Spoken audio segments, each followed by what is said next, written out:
Bonjour, une canalisation est bouchée et vous êtes locataire.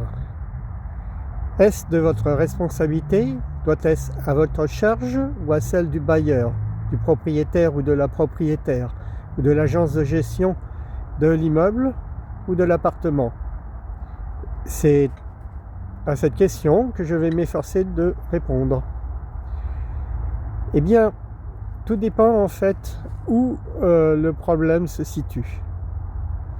Dans les baux qui sont malheureusement écrits par des syndicats de propriétaires sans l'intervention des associations de consommateurs, et je vous invite vivement à adhérer à une quelconque association de consommateurs pour vous défendre, parce que c'est pas quand il y a le problème qu'il faut penser y adhérer, il faut y adhérer avant pour avoir droit à leurs aides, leurs avocats et leur soutien devant un éventuel tribunal. Enfin, donc bref, dans les baux, vous avez à votre charge, si vous êtes locataire, ce qu'on appelle l'entretien courant. Dans l'entretien courant, il est dit que vous devez en fait nettoyer ce qu'on appelle les siphons, les bols en général en plastique blanc, des fois gris, ça dépend des marques, ça dépend des modèles, qui se trouvent dessous les lavabos, dessous les éviers, voire des baignoires. Alors je vous déconseille fortement de toucher un siphon de baignoire parce que c'est extrêmement délicat, souvent c'est très peu accessible et il faut que ce soit un professionnel qui le fasse. Et à partir du moment où ça doit être un professionnel qui le fait et qui a des risques de dégâts des eaux et tout ça, ça déjà pour moi c'est pas de l'entretien courant, ça doit être à la charge du bailleur. Dans tous les cas, si vous avez nettoyé votre siphon, et là il y a quelques précautions à prendre, je serai dépensé avant de terminer la vidéo de vous expliquer lesquelles. Si vous avez nettoyé votre siphon et que votre évier ou votre lavabo ne s'écoule toujours pas comme il faut, c'est probablement qu'il y a un bouchon dans la canalisation. Sauf le cas où je disais où il y a une petite astuce, c'est que les siphons, vous avez une espèce de petit bol qui se dévisse en dessous, qui parle dessous le siphon, en partie basse, dans laquelle en général il doit y avoir un peu d'eau, on appelle ça une garde d'eau. C'est cette garde d'eau qui fait bouchon et par rapport aux odeurs et qui vous empêche d'avoir les mauvaises odeurs. Un siphon c'est fait pour ça, c'est fait pour empêcher les mauvaises odeurs et que les bactéries suivent l'air qui est contenu, l'air vicié des canalisations, remonte en fait à travers votre évier et vous empoisonne, vous intoxique, etc., vous rend malade. D'ailleurs, il y a une chose qui arrive souvent, c'est que par exemple, si vous vous absentez longtemps, vous pouvez rentrer et avoir de très mauvaises odeurs, par exemple dans votre salle de bain, souvent, par exemple, si vous avez une douche ou juste une baignoire, et il y a des très mauvaises odeurs parce que le temps que en fait vous soyez parti, l'eau des siphons de la baignoire ou de la douche parce qu'ils sont en général petits, il y a une très petite garde d'eau, très petite hauteur d'eau dedans, donc elle s'évapore très facilement, et donc du coup il n'y a plus assez d'eau pour empêcher les mauvaises odeurs, et là vous êtes envahi effectivement par de très mauvaises odeurs. Et en fait c'est pas difficile, il suffit juste de mettre de l'eau dedans. Et si c'est ça, si le problème vient de là tout simplement, eh bien ça va s'arrêter. Donc je disais que si les siphons ont été nettoyés, et donc on a dévissé le bol, on l'a vidé, on l'a nettoyé, on prend un peu d'essuie-tout puis on essuie tout ça. Il y a donc la petite précaution que je vous disais qu'il fallait que je pense à vous dire avant la fin de la vidéo, donc je vais vous la dire maintenant, c'est qu'on ne vous dit jamais qu'il faut nettoyer la partie haute du siphon aussi. Alors je déconseille fortement à un non professionnel de défaire l'entièreté du siphon. La seule chose que vous devez défaire, vous, c'est le bol, c'est fait exprès, et c'est la seule chose à laquelle vous devez toucher. Si vous touchez au reste, c'est un nid à problème pour vous, vous risquez des fuites dans tous les sens, mettre les joints dans le sens inverse qui devrait, ou de travers, ou etc. Bon, il y a des siphons maintenant d'une marque, je ne dirais pas la marque, puisque je ne veux pas qu'on me poursuive pour publicité gratuite ou quelque chose comme ça, mais il y a une très très bonne marque, vraiment une seule, qui fait quelque chose de très bien là-dessus. Et mais où les joints en fait sont scellés en même temps dans le corps en fait du siphon. Bon, il y a plusieurs marques maintenant qui le font, mais la première est la meilleure. Voilà, c'est une marque spéciale très ancienne et qui a fait ses preuves et qui a eu l'idée de faire ça, si je me souviens bien. Et donc du coup les joints ne peuvent pas se mettre de travers, il ne peut pas y avoir de problème d'étanchéité, etc. Et donc, comme je disais, ce qu'on ne vous dit pas, c'est qu'il faut nettoyer la partie haute, l'intérieur de la partie haute du siphon. Mais vous ne la dévissez pas, vous ne la défaites pas. Ce que vous faites, c'est que vous prenez, je sais pas moi, un vœu crayon, une tige, je sais pas, un bâtonnet un ancien bâtonnet de glace, d'esquimau, un petit truc en bois ou quoi que ce soit. Et vous tournez autour du petit tuyau qui est à l'intérieur du siphon, qui est dans l'axe du siphon en vertical, et qui vient plonger justement dans le bol dans lequel que vous avez retiré. Et tout autour de ce tuyau creux, c'est un tuyau, hein, donc il est creux, c'est par là qu'arrive l'eau en fait de l'évier ou du lavabo, et après elle se répand, elle passe sur les côtés par le bol pour après s'évacuer. Et là, ça peut être extrêmement sale. Dans tous les cas, je vous recommande d'avoir des gants assez épais qui vous couvrent bien les avant-bras, etc. Et de vous désinfecter toujours les mains après tout travail sur des évacuations. Et donc, vous passez ça autour et vous serez surpris en fait souvent de la quantité de matière qui peut se trouver là. Et ça peut être évidemment surprenant de nettoyer en fait le siphon, et puis finalement ça ne coule toujours pas, et contrairement à ce qu'on peut croire, c'est pas forcément du coup dans la canalisation. Le problème, il peut être justement autour de ce tuyau là, donc il faut prendre la précaution de bien vérifier ça. Mais si vous avez bien vérifié ça et que vous avez nettoyé le siphon et que ça continue toujours pas à couler, pour moi je me mets en faux complet par rapport à ce qui est mis dans certains baux. Pour moi c'est des clauses abusives. Passer un furet dans les canalisations, ça ne doit pas être à la charge des locataires. De toute façon, en général, pouvoir passer un furet par exemple dans une canalisation d'évier ou de lavabo, souvent il faut défaire le siphon dans son entièreté, et je viens juste de dire que ce n'est pas votre travail, vous ne devez pas faire ça, et il n'y a qu'un professionnel qui doit pouvoir faire ça. Si le propriétaire veut faire ça lui-même, ça il le fait à ses risques et périls, c'est son problème. S'il monte mal les affaires et qu'il y a des dégâts des eaux, c'est sa responsabilité, c'est son choix. Mais vous, locataire, si vous n'êtes pas du domaine, vous devez uniquement vous en tenir à dévisser le petit bol qui est en dessous et nettoyer le nettoyer autour du tuyau central. Et donc si ça coule toujours pas malgré ces deux opérations, eh bien c'est là qu'il faut appeler le bailleur en disant voilà, vous avez fait votre plombier vous a dit, en l'occurrence je veux dire votre plombier de référence, ce sera donc moi si vous voulez, et vous a bien expliqué que si votre travail d'entretien courant c'est de nettoyer le siphon, vous l'avez fait, ça ne coule toujours pas, donc il y a un problème au niveau de la tuyauterie. Or, s'il y a un problème dans la tuyauterie, c'est qu'il y a nécessairement, enfin je veux dire plus de 99% des cas, un problème de malfaçon, parce qu'une tuyauterie d'évacuation bien faite, pas simplement dans les normes et dans les règles de l'art, eh bien elle ne se bouge pas. Elle ne se bouche pas parce que l'eau va suffisamment vite pour charrier tout déchet qui peut se trouver, toute matière qui peut se trouver en fait en sortie de siphon.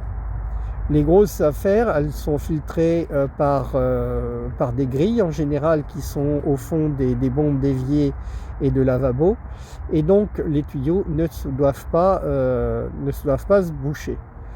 Alors, évidemment, si vous videz des casseroles de riz dans votre évier, votre siphon risque de se boucher régulièrement, etc. Mais les canalisations, elles, même les grains de riz ou de gras, ou le gras, ou même des huiles chaudes, etc., c'est très difficile de se déposer si il y a suffisamment de pente dans les tuyaux, et si on limite à un maximum de 3 coudes à 90. Mais nous, dans mon réseau d'artisans autour de la charte d'éthique professionnelle Gironde d'Artisans Confiance et de qualité Gironde d'Artisans Confiance, on proscrit en fait tous les coudes à 90, et on ne met que des paires de coudes à 45, ce qui permet de faire des courbes très douces, et donc du coup de ralentir très peu l'eau, et donc de garantir le fait que les canalisations d'évacuation, de bien garantir qu'elles soient auto-nettoyantes, et évidemment on prend toutes les précautions pour qu'il y ait assez de pente. Donc en résumé, si vous avez fait votre petit entretien au niveau du siphon et que ça ne coule toujours pas, c'est qu'il y a un problème au niveau de la canalisation, et ça doit être à la charge du bailleur. Il doit faire, soit il vient vous déboucher s'il souhaite, vous ne pouvez pas lui imposer quelqu'un, mais il doit le faire. Et voilà, et le mieux c'est de faire passer un furet professionnel, parce que souvent les furets là qui font 3 mètres, là les petits trucs, en fait c'est bon, des fois ça peut dépanner pour un lavabo, mais certainement pas pour un évier. Il faut des furets assez importants, assez gros, assez costauds, et il faut savoir aussi les passer, parce que c'est tout un art de le faire pour qu'il soit efficace. En plus, on peut tomber sur des problèmes particuliers qui demandent vraiment un très bon coup de main et beaucoup de patience et de l'énergie. Ouais, j'ai fait parce que je voulais écouter en fait où en était mon furet dans les canalisations, et ça m'est arrivé de demander à un jeune homme dans un couple très costaud, etc. Et je lui ai demandé de faire ce que je faisais avec mon furet. Il m'a dit au bout très rapidement, c'est déborde, je suis un peu fatigué là. Je voulais reprendre le relais parce que c'était très physique. Donc ça se fait pas tout seul, et donc voilà, faire croire qu'un particulier va pouvoir faire ça dans les canalisations, c'est de la bêtise, c'est de la truanderie, quoi, voilà.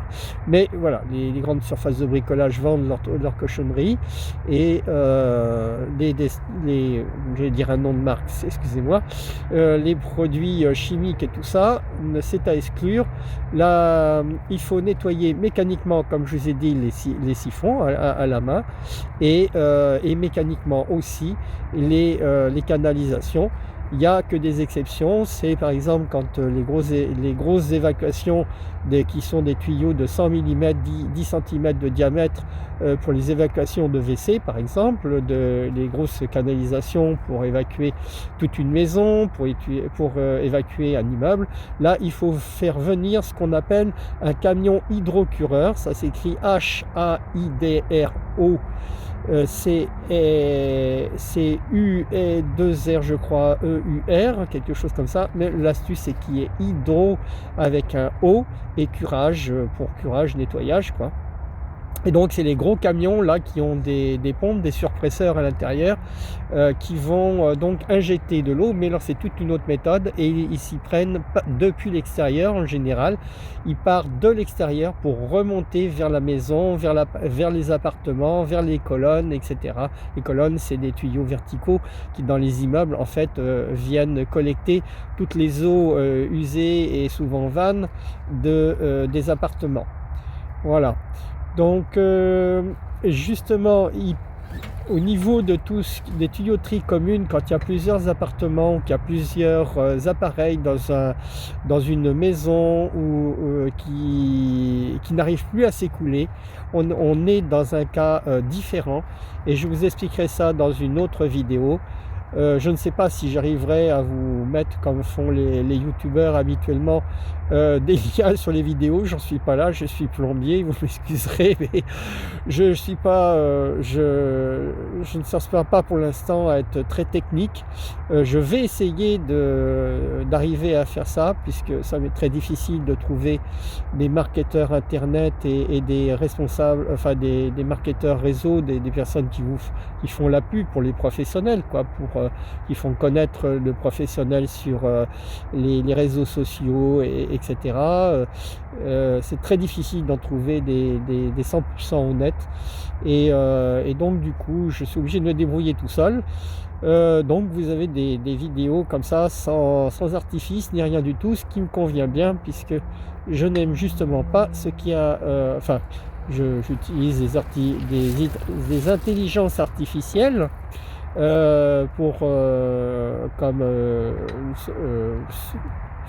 comme des secrétaires, des contradicteurs, des choses comme ça, pour me chercher des données, hein, pour me faciliter la vie, plutôt que de taper dans les recherches, dans les barres de recherche. Mais j'ai aussi d'ailleurs un avatar sur mon site qui parle pour moi, mais bon, je pense que c'est assez facilement reconnaissable que c'est un avatar d'intelligence artificielle. Le message était assez long, donc c'est un peu compliqué pour moi de faire une vidéo où je ne vais pas bafouiller et dire tout ça. Donc c'est pas pour tromper, c'est juste que c'est une simplification. Ça demanderait un peu trop d'énergie pour moi et de répétition pour arriver à faire ça, mais je dis pas que ça viendrait parce que voilà, c'est où il faut que je mette, je mettrai il faut que pour ceux que ça soit pour ceux à qui ça ne serait pas très clair, je l'ai dit dans une autre vidéo, j'ai des dents qui me manquent, et il y a des fois j'ai des problèmes pour prononcer certains mots, donc vous m'excuserez encore une fois, mais ce qui me semble compter, c'est les informations qu'il y a eu dans cette vidéo. Je sais que c'est un peu long, je ne prends aucune note, je fais ça entièrement mentalement, donc forcément ça peut paraître un peu décousu, un peu long, je m'explique beaucoup, etc. Mais je préfère en fait être dans ce mode et vous transmettre ces informations que de ne pas les transmettre du tout, et que vous n'y ayez pas accès du tout. Voilà, encore les problèmes de prononciation, le manque de défaut de dents. Voilà, et peut-être dans l'avenir, eh bien, j'essaierai de reprendre toutes ces vidéos et d'essayer de les résumer, de couper les parties, les redites, etc. Mais ça se fera peut-être dans un premier temps. Pour l'instant, j'essaie juste de faire des vidéos qui contiennent ce que je pense important de vous communiquer, qui peuvent vous faire économiser de l'argent et des soucis. Voire vous sauver la vie, comme une vidéo sur l'électricité que j'ai faite à propos de ce qu'on appelle un interrupteur différentiel, des choses qu'on ne vous dit pas, mais et qui peuvent vous sauver une chose qu'on ne vous dit pas et qui peut vous sauver la vie et la vie de vos proches. Donc si vous ne l'aviez pas encore regardé, je vous invite vraiment très chaudement, très sincèrement à regarder cette vidéo. De toute façon, vous n'êtes pas obligé même de les regarder, vous pouvez les écouter en roulant ou en faisant du jogging ou quoi que ce soit, puisque je ne montre aucune image, et vous pouvez prendre ça exactement comme des podcasts. Mais voilà, si vous voulez voir ma figure, vous l'avez aussi en vidéo, comme ça vous avez un petit peu ma tête, à quoi je ressemble, etc. C'est peut-être un peu plus sympathique, mais vous pouvez prendre ça comme des podcasts et les écouter. Et